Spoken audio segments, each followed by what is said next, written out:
Claro, pero es que otra vez, implícito. es que de pronto lo que tú dices, pues es lo que se nos dijo desde el principio, es un presidente autoritario, es un presidente que se va a quedar más de 6 años, es un presidente que ya nunca lo van a sacar. No, ahí está, es más, hasta menos de 6 años va a terminar siendo el gobierno del presidente López Obrador. Yo lo que lamento es que no vemos, a diferencia, o si lo comparamos con otros gobiernos, sigue la vieja tradición de los panistas, priistas, de cerrar con cifras alegres, de enaltecer la gestión, de somos los más fregones, hicimos más. ¿Cómo creerle que cuando nos dice que la economía está bien, que se vaya a la chingada, lo que sea, cuando nos mira a los ojos una persona, quien sea, y nos miente descaradamente diciéndonos que en México tenemos un sistema de salud mejor que el de Dinamarca? Pero dos frases que sin duda a la gente que integra ese 60% de la población que todavía vive en condiciones de extrema pobreza, racismo y clasismo. Panorama 360. Un análisis desde todos los ángulos. ¿Qué tal, amigas, amigos? Muy buenas noches. Gracias por acompañarnos en esta nueva emisión de Panorama 360 con un análisis desde todos los ángulos. Como cada semana, para mí es un privilegio compartir esta mesa de opinión con mis colegas, compañeros y amigos. Y empiezo presentando esta noche a la doctora Michelle Onofre. Doctora, buenas noches, bienvenida. Muy buenas noches, muchas gracias, siempre un placer estar en la mesa y con temas interesantes en estos días. Temas interesantes de la agenda nacional, doctora. Muchas gracias. Y como primero las damas, también es un honor que en esta ocasión nos acompañe nuestra compañera, colega, amiga, periodista especializada en temas judiciales, Maciel Calvo. Maciel, buenas noches, bienvenida. Muchísimas gracias por la invitación y esperamos aportar un poquito al análisis de este fin de sexenio. Muchas gracias. Seguramente sí será, Maciel. Muchas gracias a ti. Y también, por supuesto, a mi compañero y amigo Pedro Tonantzin. Pedro, buenas noches. ¿Qué tal? Muy buena noche y por supuesto bastante complicado hacer un análisis de fin de sexenio. Yo creo que, bueno, pues bastaría, no nos va a alcanzar una hora, pero vamos a intentar. Así será. Haremos el mayor esfuerzo y la mayor síntesis posible, cosa que se nos complica a veces, pero trataremos de hacerlo en los 45 minutos que dura Panorama 360 y también, como siempre, agradecer al equipo técnico que hace posible que esta mesa de opinión llegue directamente, como cada semana, a sus dispositivos. No hay plazo que no se cumpla, no hay fecha que no llegue mientras estemos vivos y vivas, y este es el último episodio de Panorama 360 durante el sexenio del presidente López Obrador. Ya vivimos las elecciones, empezamos esta mesa de opinión antes del proceso electoral, conociendo todo el proceso, cómo se iban conformando las candidaturas. Vivimos el tema de la elección, aquí hablamos de los resultados. Por supuesto, en esta mesa hemos tocado temas de violencia, locales, estatales y nacionales. Y hoy me parece, y no podía ser distinto, que no podemos dejar de hablar de este fin de sexenio, completamente distinto a lo que hemos visto, con esa serie de reformas, literal, ahora sí puedo decir, como aplanadora. No hay freno para Morena en el tema legislativo, no hay quien se le ponga enfrente. Y bueno, sale López Obrador ya con un incidente solamente, ¿no? Este intento de botellazo que hasta eso libró, ¿no? Hasta ahí no tuvieron tino en darle con la botella al presidente en una protesta contra la reforma al Poder Judicial. Y bueno, así se va y estamos a 5 días prácticamente hoy de que concluya el sexenio. Yo lo voy a poner en la mesa porque si gustan ya podemos platicar de lo que viene después de López Obrador, pero lo que yo digo es la primera parte de su gobierno, porque desde mi punto de vista López Obrador, así como estamos viendo este final de sexenio, final de fotografía digamos, me parece que está dejando elementos para poder tener incidencia durante la administración y gestión de la presidenta Claudia Sheinbaum. Yo creo que esto que comentas de que va a tener incidencia es también parecido a lo que habíamos escuchado en estos años de que no iban a ser 6 años los que iba a tener como gobierno el presidente Andrés Manuel López Obrador. Quiero hacer pues un comentario en 2 partes. El primero tiene que ver pues con las cosas que se pueden destacar del gobierno y también por supuesto los pendientes, y la segunda, que realmente con la que quiero empezar, tiene que ver con el proceso que ha vivido la sociedad de politización durante estos años, lo que corresponde al calificado legado del presidente y sobre todo a lo que son los principios López Obradoristas, que pues terminan catalogando lo que será la segunda parte de lo que llaman la cuarta transformación, ¿no? El segundo piso que tocará a la doctora Claudia Sheinbaum. En ese sentido yo creo que hay algo que no se puede refutar. y tiene que ver con el empoderamiento del pueblo, es decir, que hoy la gente se sienta realmente representada, tomada en cuenta, que hoy sienta que toda esa clase política que por muchos años estuvo en el poder, al fin se ha ido. Esto es pensando en ese imaginario, que no es cosa menor, porque por eso estamos hablando que el presidente termina con una popularidad arriba del 70%. Claro. Esto de acuerdo con todos los consensos, ¿no? Y que además se plasma en un hecho histórico, que pues es que el próximo martes el presidente va a entregar la banda presidencial a la primera mujer. No se puede, por supuesto, decir que no estamos ante una mujer con un empoderamiento muy importante, pero también durante todos estos años, y quizá ahí pues tiene que ser una influencia clara que ha tenido López Obrador, es cómo fue empoderando a muchas mujeres que estaban también alrededor. Durante este sexenio hubo 2 secretarias de gobernación, ¿no? Primero pues empezó con Olga Sánchez Cordero, termina con Luisa María Alcalde, que además pues es una mujer muy joven. Entonces, el que pudiéramos pensar en este tránsito, hace 6 años todavía la gente pensábamos que México no estaba preparado para tener una mujer en el gobierno. Frase típica, ¿no? Hoy, fíjate, pues incluso hace unos días salió en el Universal, ¿no? El 84% de las y los mexicanos considera que Claudia Sheinbaum está preparada para gobernar. Por supuesto, todavía siguen algunos sesgos, ¿no? El puntaje más bajo que tiene Claudia es respecto a si ella va a gobernar o va a estar el espíritu López Obradorista detrás de sus decisiones, ¿no? Ahí está apuntando en un 53%. No solo el espíritu, el cuerpo López Obradorista, ¿no? Claro, pero es que físico. otra vez, es que de pronto lo que tú dices, pues es lo que se nos dijo desde el principio, es un presidente autoritario, es un presidente que se va a quedar más de 6 años, es un presidente que ya nunca lo van a sacar. No, ahí está, es más, hasta menos de 6 años va a terminar siendo el gobierno del presidente López Obrador. Los rumores justamente eran de que pretendía una reelección, no lo hubo. ¿No hubo esa reelección? Nunca. Y yo creo que es algo importante, he platicado con mis alumnos en la semana haciendo análisis de discurso, que hubo muchos factores que a lo largo de los años él fue posicionando. Si nosotros nos remontamos entre 2000 y 2006, el tema de la pobreza, o sea, el concentrarte en primero los pobres, fue un factor muy importante. El tema corrupción, el combate a la corrupción. O sea, sí estamos ante un político que tiene otras características a lo que hayamos observado en las últimas décadas, donde a lo mejor pues en nuestra generación no volveremos a ver algo de estas características. O sea, de ahí que pues sí es muy fuerte lo que ha representado y lo que va a representar. O sea, sí es un cambio en el timón, es un cambio respecto a la historia del liderazgo que ha cobrado Andrés Manuel López Obrador y de lo que tiene que representar. Por eso pues no vamos a ver en ningún momento que Claudia Sheinbaum se quiere hacer un lado de esos principios López Obradoristas. ¿Por qué? Pues porque sabe que la fuerza está justo a partir de ese irse consagrando por todos estos años, caminando por las comunidades, la cercanía con la gente, pero sobre todo el que la gente sienta que tiene ella el poder, eso ha sido fundamental.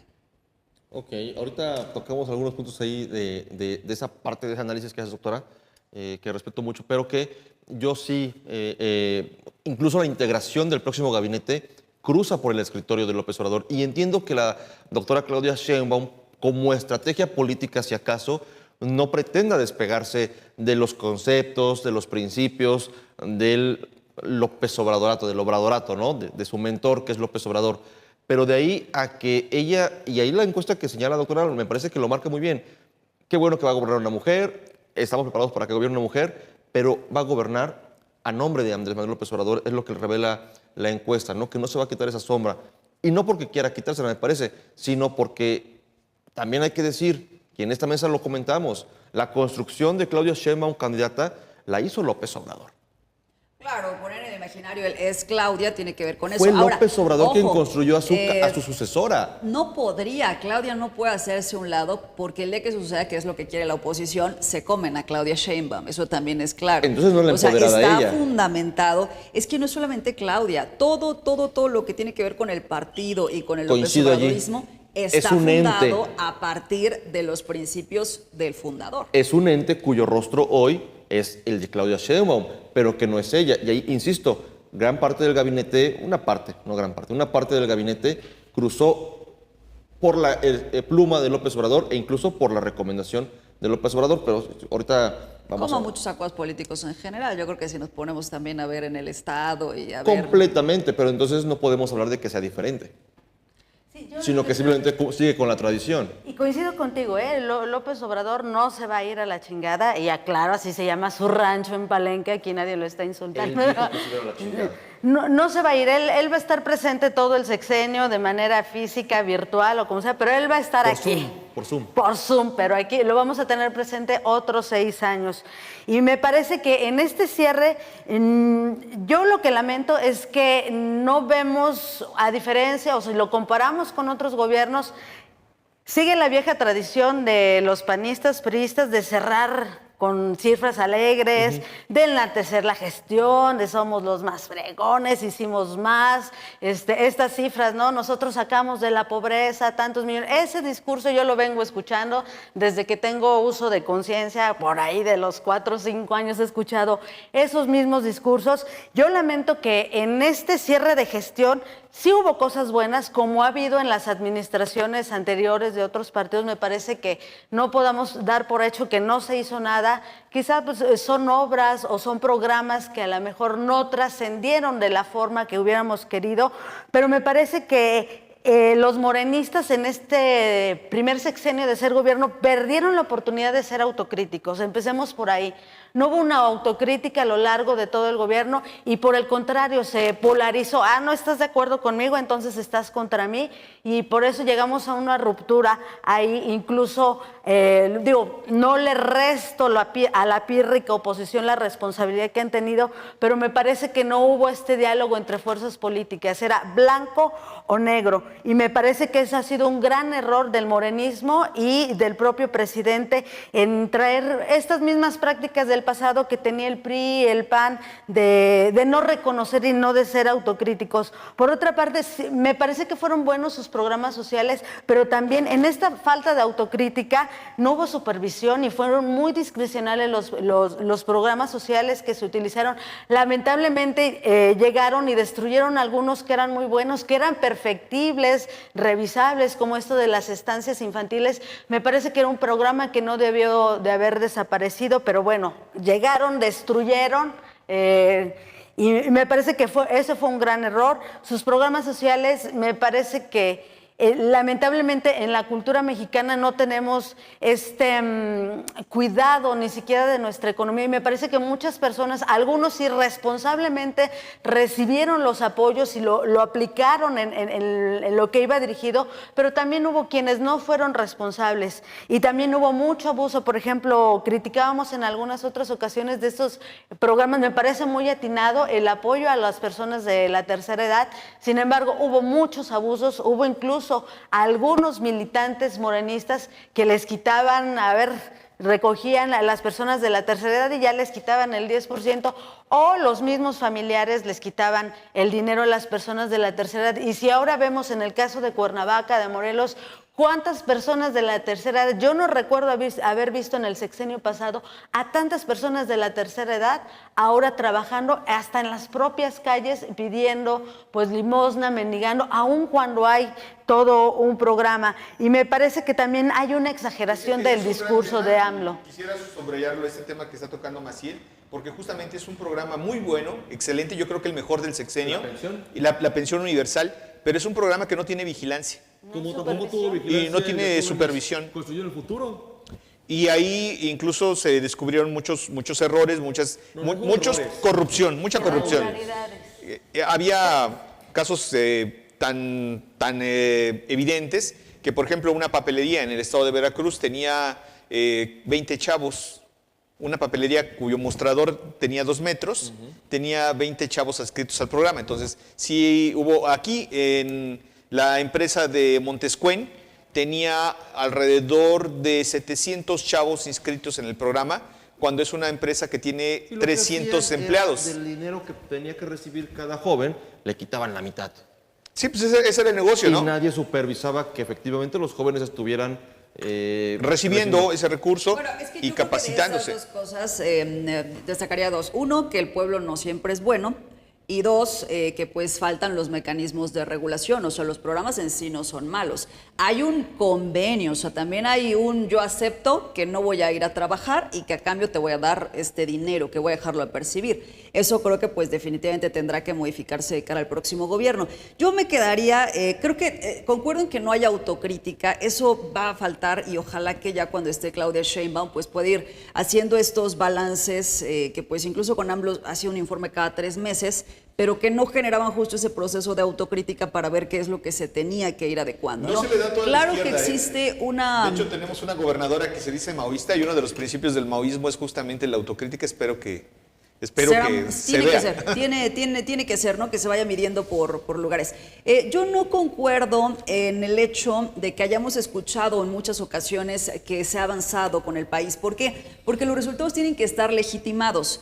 Aquí estamos hablando de resultados que están legitimados. O sea, no vamos a pensar en que esto se nos dijo con un presidente concuerdo. como Zedillo, porque pues Zedillo nos dejó, después que le tocó además el error de diciembre, lo que representó la inflación. En el caso de Vicente Fox, cuando a salto de mata, pues tuvo que darle la banda presidencial a un Felipe Calderón. Después, un Enrique Peña Nieto que terminó con un 12% de aprobación. O sea, ese es un punto que nada tiene que ver con respecto a cómo se está despidiendo el presidente López Obrador.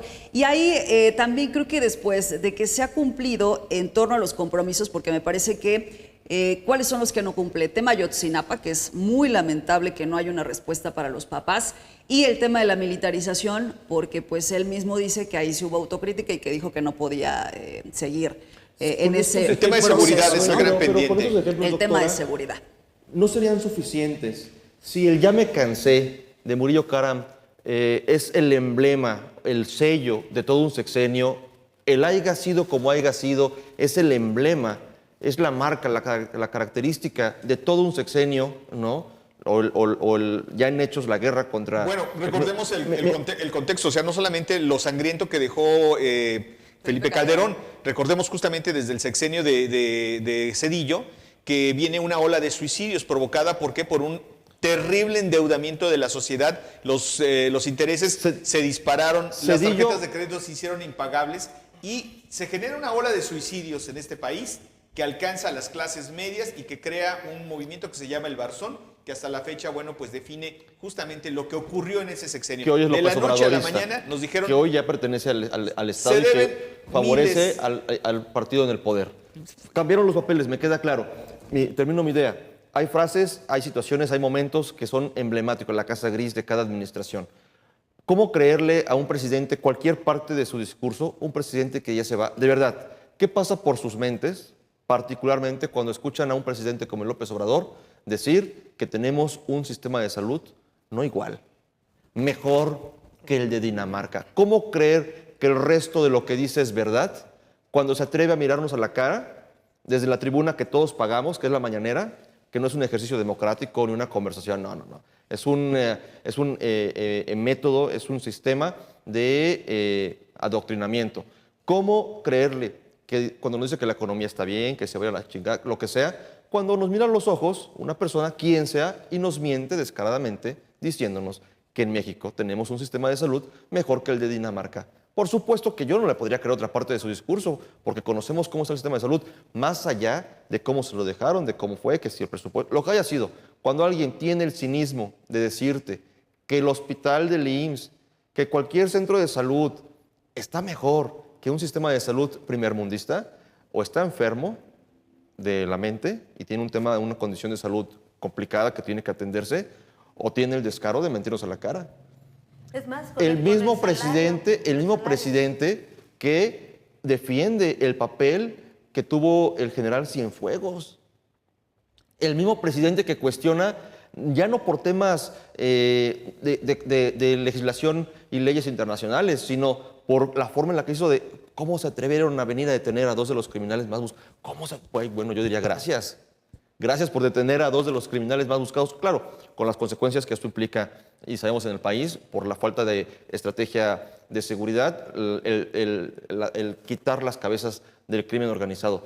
Para mí esos elementos ¿Hay indicadores? Por supuesto que sí. No todo fue malo. Por supuesto que no. Es un Estado que funciona más allá de la locura de quien lo gobierne, ¿no? Afortunadamente, todos los días cientos de millones de mexicanos salimos a trabajar y mantenemos la economía de este país pagando nuestros impuestos y pagando los salarios de quienes nos administran, aparentemente.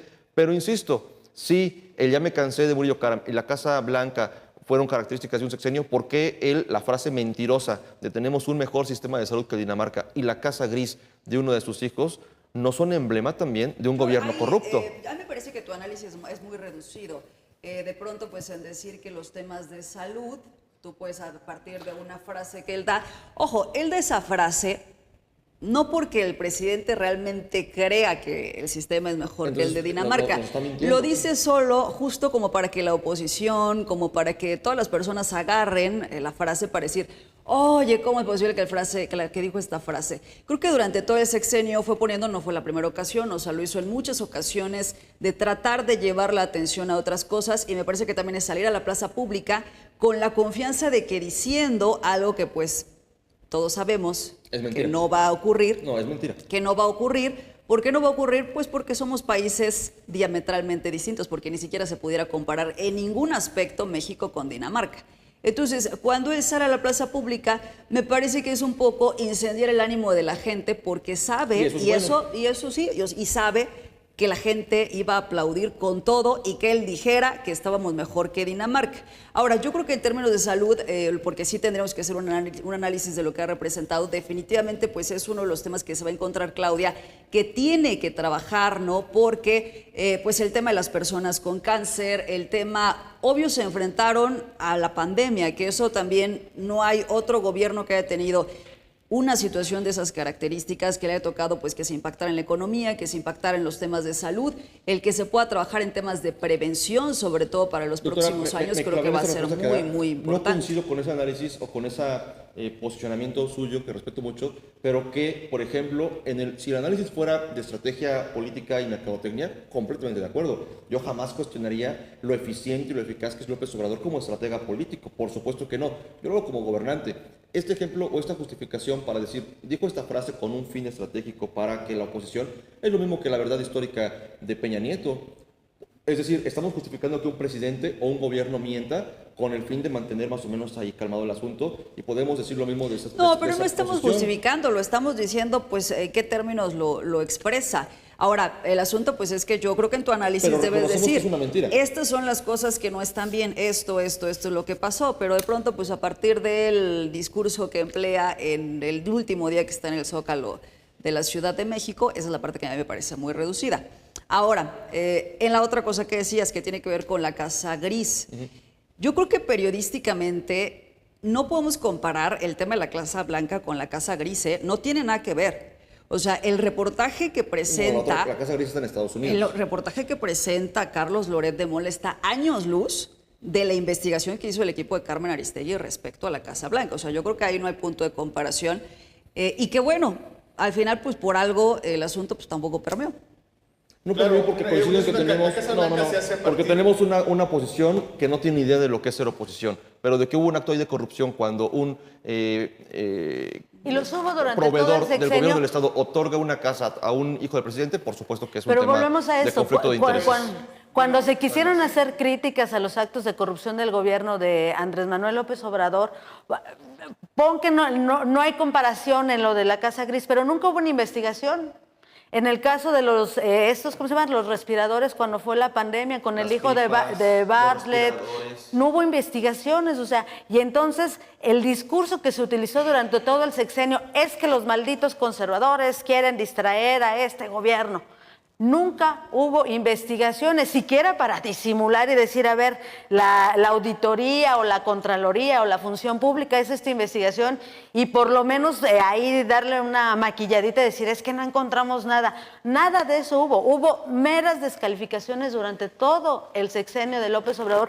Por eso es lo que digo, yo lo que lamento es que no hubo autocrítica. O sea, no puede ser que nos venga a decir que su gobierno fue totalmente impoluto, que no hubo irregularidades, que en todas las secretarías...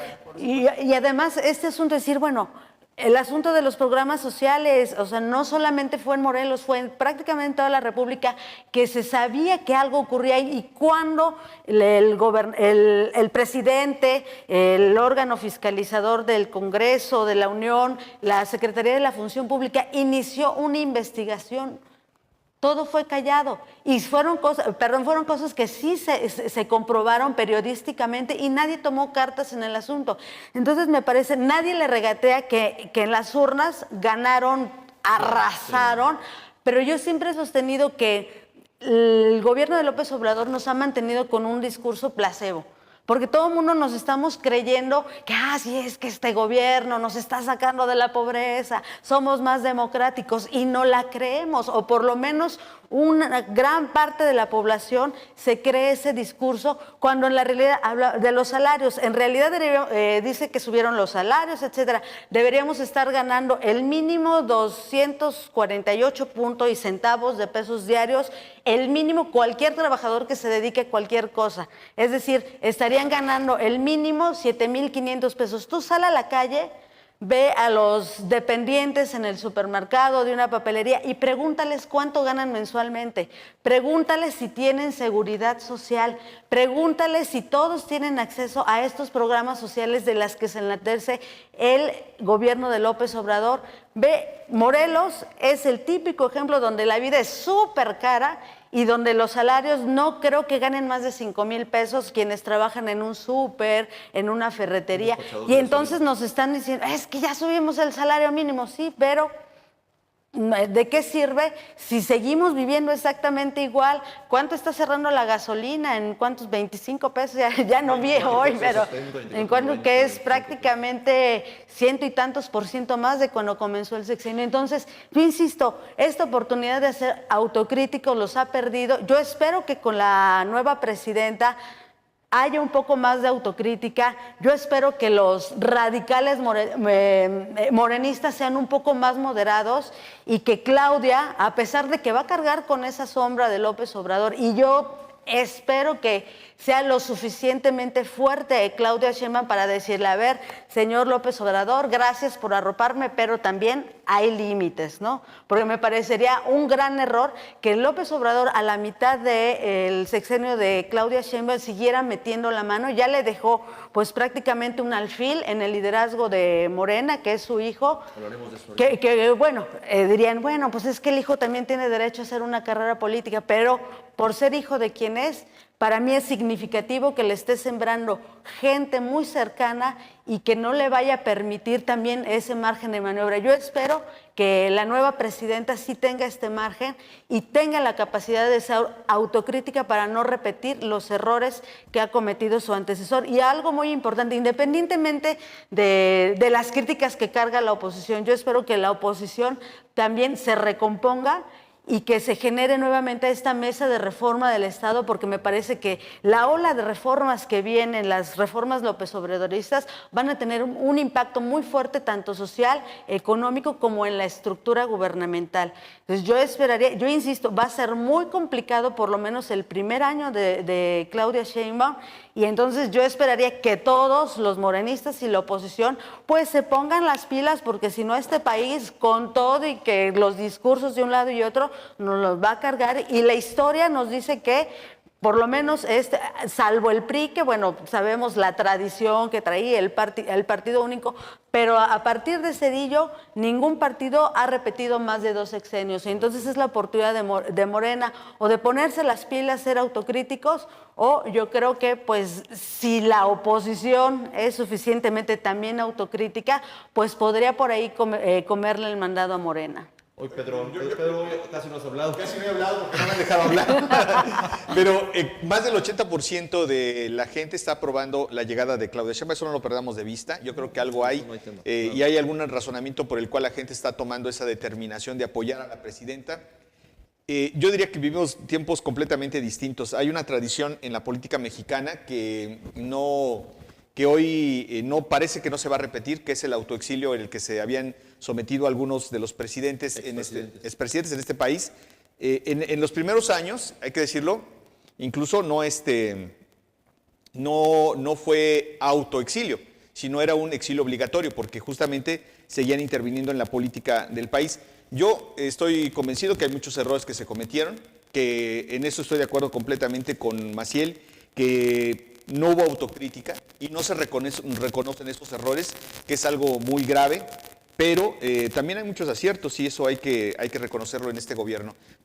Fundamentalmente, y yo me quedo con dos cosas que se pusieron a raíz de los programas sociales, a raíz de todo un conjunto de políticas, pero dos frases que sin duda a la gente que integra ese 60% de la población que todavía vive en condiciones de extrema pobreza, racismo y clasismo. Y por supuesto que éramos un país clasista y racista, y que no se había hecho tan público, se había puesto tan evidente, porque no olvidemos, porque todo parece indicar que a veces perdemos la memoria. ¿Por qué me ves? Al término del Ya no somos racistas ni clasistas. seguimos siéndolo, porque es un asunto que se tiene que estar trabajando todos los días. Pero no olvidemos que en este país, justamente cuando va terminando el sexenio de Carlos Salinas de Gortari, hubo un levantamiento armado en Chiapas, donde por primera ocasión empezamos a ver a los indígenas de otra manera. ¿Y por qué? Porque fueron capaces de tomar más de 7 municipios, 8 municipios de las 7 regiones que integran Chiapas, prácticamente se habían apoderado de 4 de ellas. Algo inusitado, lo veíamos venir desde hace 4 años, desde 4 años antes que ocurriera este levantamiento armado, ya se veía una estructura paramilitar o militar o con un ejercicio que estaba a punto de surgir algo, pero justamente se da porque hay un caldo de cultivo excelente para que surgiera. Pobreza extrema. No estamos hablando de la pobreza que hoy queda en el país.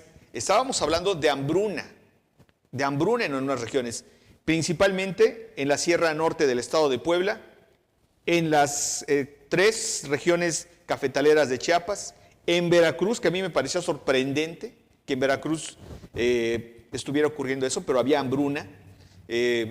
En las regiones cafetaleras de Guerrero, que se salvaron muchas de ellas porque estaba la incursión o el control del narcotráfico les permitía tener otro tipo de ingresos a los campesinos.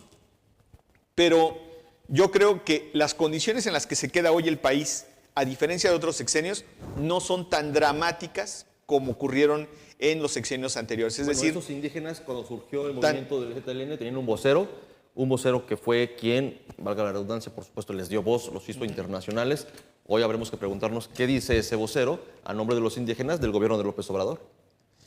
Ellos nunca han estado de acuerdo con el gobierno de López Obrador y han sido siempre incluso una voz disidente, creo que de manera justificada y crítica con el gobierno de López Obrador, pero no podemos negar que efectivamente hoy, por lo menos en las calles, yo no he visto que haya un levantamiento armado en contra de este gobierno. Lo que sí veo, y creo que es un factor que no podemos dejar de lado, pero sin duda hay una guerra civil. Una guerra civil que no porta ideología, pero que sí utiliza las armas para hacerse sentir. Ahora, ¿qué representa esta guerra civil?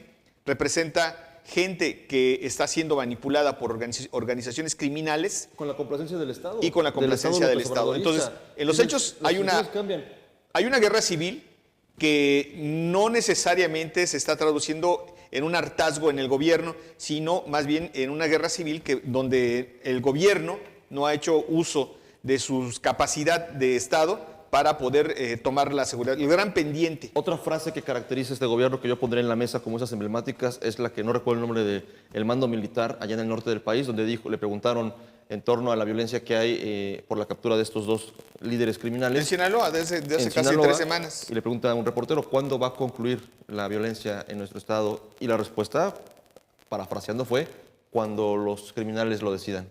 Sí, hasta que ellos se pongan de acuerdo. La estrategia de seguridad de este gobierno. ¿Sí? Así como cualquier frase de los expresidentes, es una política pública traducida en una frase, en una conferencia de prensa. Esa es una deuda que le deja Andrés Manuel López Obrador a Claudia Sheinbaum, y yo creo que los 2 rubros más importantes, o los 3 rubros en este caso más importantes que tiene que abordar la próxima presidenta es, en primer lugar, la seguridad.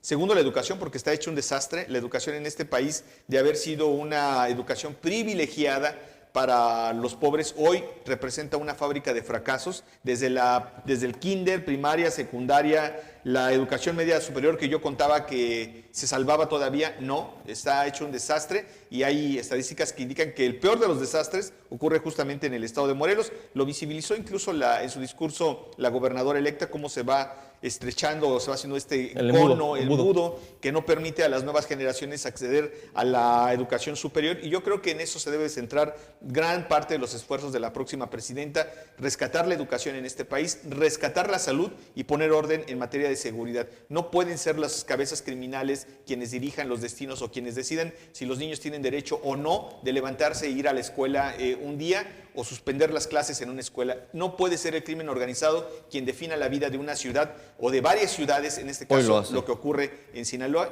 que hoy eso es lo que está ocurriendo. Hoy lo hace. Antes de despedirnos, siempre se nos acaba el tiempo acá en Panorama 360. Y no pasamos del primer tema. Pero ya lo habíamos tocado, el tema de la designación en la estructura de la dirigencia nacional de Morena de uno de los hijos de Andrés Manuel López Obrador. Hay un conflicto de interés, no hay conflicto de interés. Ya Maciel apuntaba por ahí el tema de que es un guardián que deja Andrés Manuel López Obrador en el gobierno, no en el gobierno, en el siguiente sexenio, digamos, en la vida pública política de este país, o también puede haber la opinión, entiendo, de, pues por supuesto lo que también decía Maciel, tiene pleno derecho a ejercer sus decisiones libres en torno a su actividad política. No sé cuál es su postura, doctora.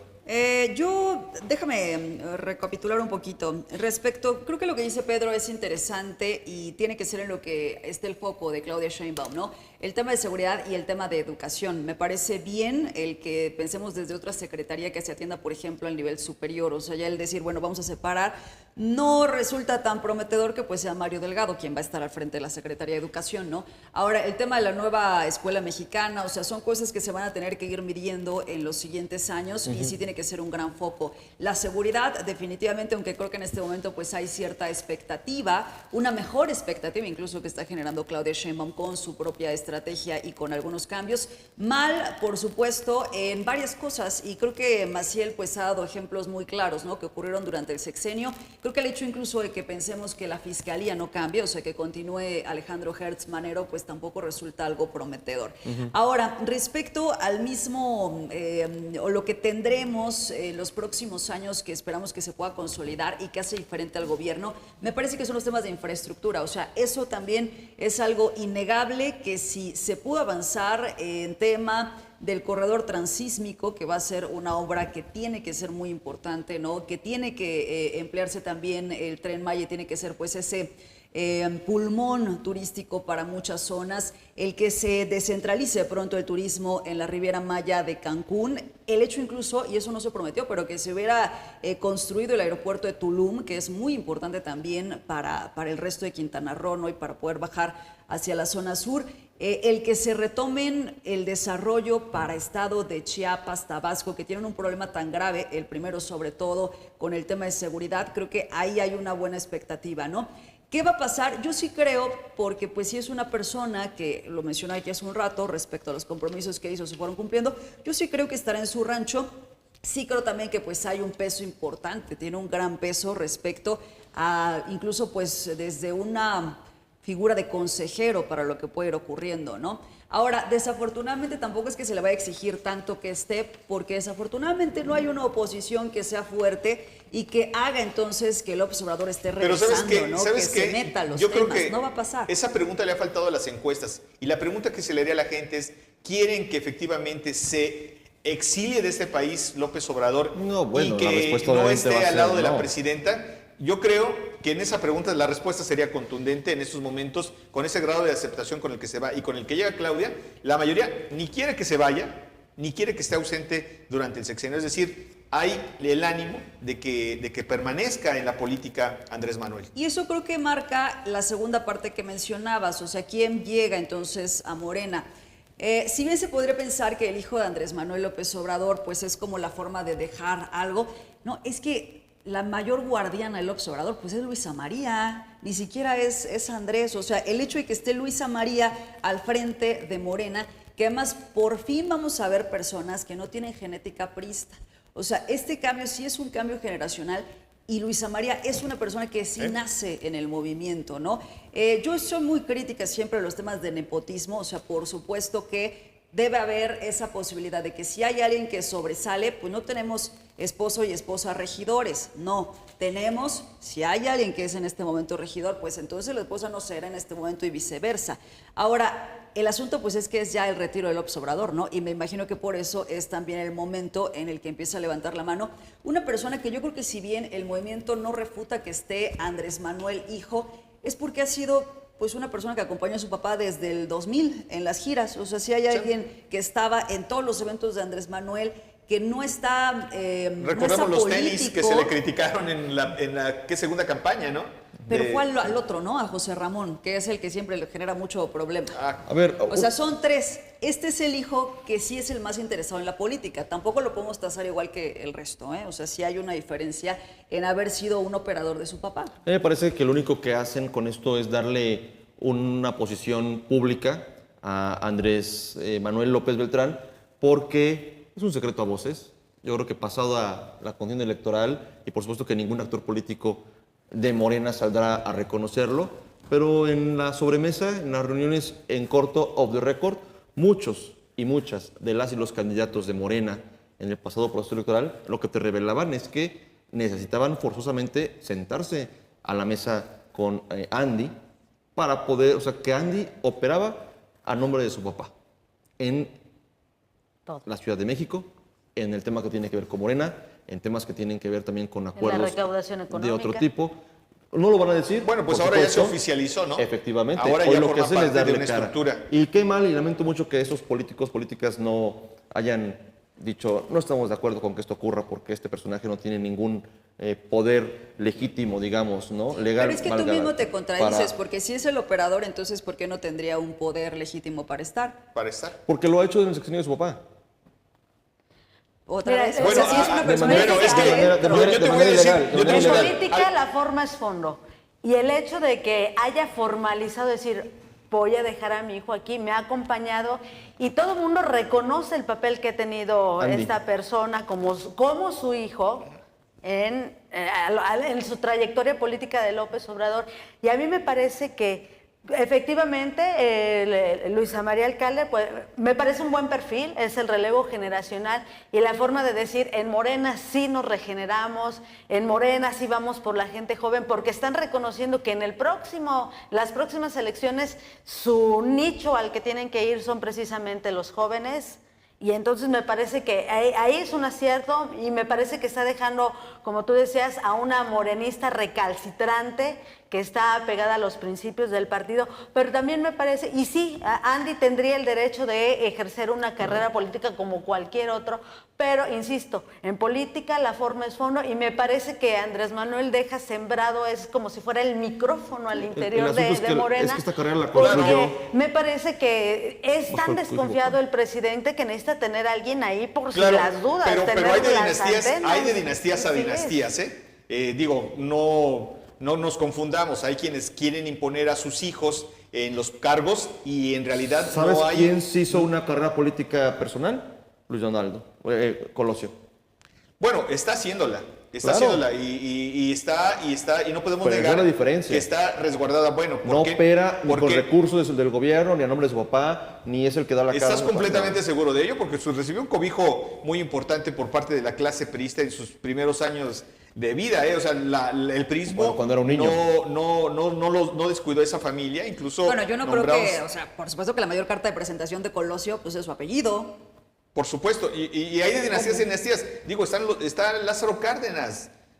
No olvidemos que justamente la carrera política que hace Cuauhtémoc Cárdenas es al cobijo de su papá y parte de la trayectoria que le dan. Es más, una forma en la que Lázaro Cárdenas valida, y eso qué bueno que se me acuerdo en este momento, porque ojalá y así esperemos que sea el proyecto de educación de Claudia Sheinbaum. Tan confiado estaba el presidente Cárdenas de la creación o del fortalecimiento del Instituto Politécnico Nacional que su hijo estudiaba en la ESIA.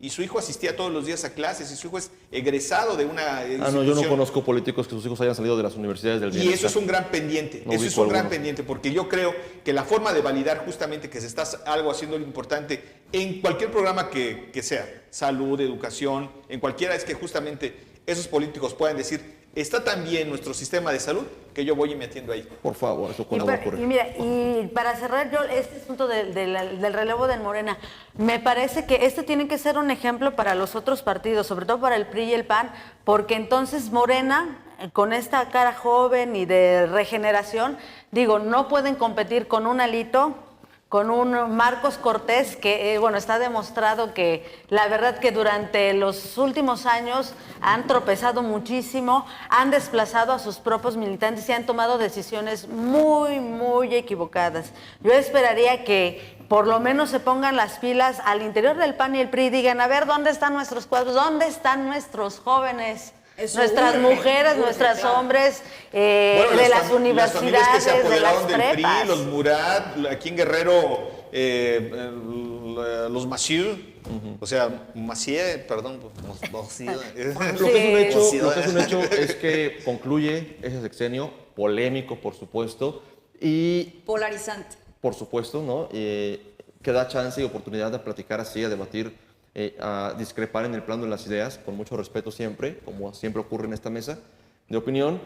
Y algo que decía durante las elecciones y que voy a repetir ahora, el próximo 5 días esto va a concluir y mientras tengamos vida y estemos participando en este proyecto, pues a la primera semana, al mes, a los 3 meses, al año del siguiente sexenio, podremos seguir haciendo análisis y viendo qué es lo que pasa con este país, con el gobierno de Claudia Sheinbaum, que sin duda, y eso no, creo que para nadie tiene dudas al respecto, histórico por el hecho de ser la primera mujer presidenta, de llegar, ¿no?, en este momento coyuntural, de tener presidenta en el Poder Judicial, ¿no?, titular del Poder Judicial mujer, en el Poder Ejecutivo Federal, por supuesto ya no se diga en la parte legislativa, gobernadora en Morelos, en fin, la presidenta del INE, ¿no?, el papel dominante o predominante que están teniendo las mujeres gracias a su esfuerzo, a su trabajo y a las reformas que se han hecho en materia de género, me parece que es histórico. O sea, eso no se puede negar. De todo corazón creo que no hay nadie que desee,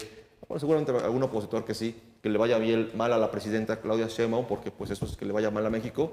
Y yo insisto, en esta mesa, mientras estemos acá, seguiremos platicando de lo que será el nuevo gobierno, tanto a nivel federal, de Claudia Sheinbaum, como en Morelos, de Margarita González Arabia, que también hay que destacar, la primera mujer gobernadora, donde no está en la agenda, pero donde sí se nota, me parece, mucho, y lo podemos platicar la siguiente semana si les parece, este trabajo que hizo luego de ganar la elección, ¿no? Esta serie de reuniones, recorridos, visitando las comunidades, construyendo políticos y esos planteamientos que ha hecho como próxima gobernadora del estado. Yo creo que tendremos materia para poder platicar en esta mesa y aquí estaremos mientras pues la vida nos lo permita. Doctora, muchas gracias. Muchas gracias, buenas noches. Gracias, doctora. Maciel.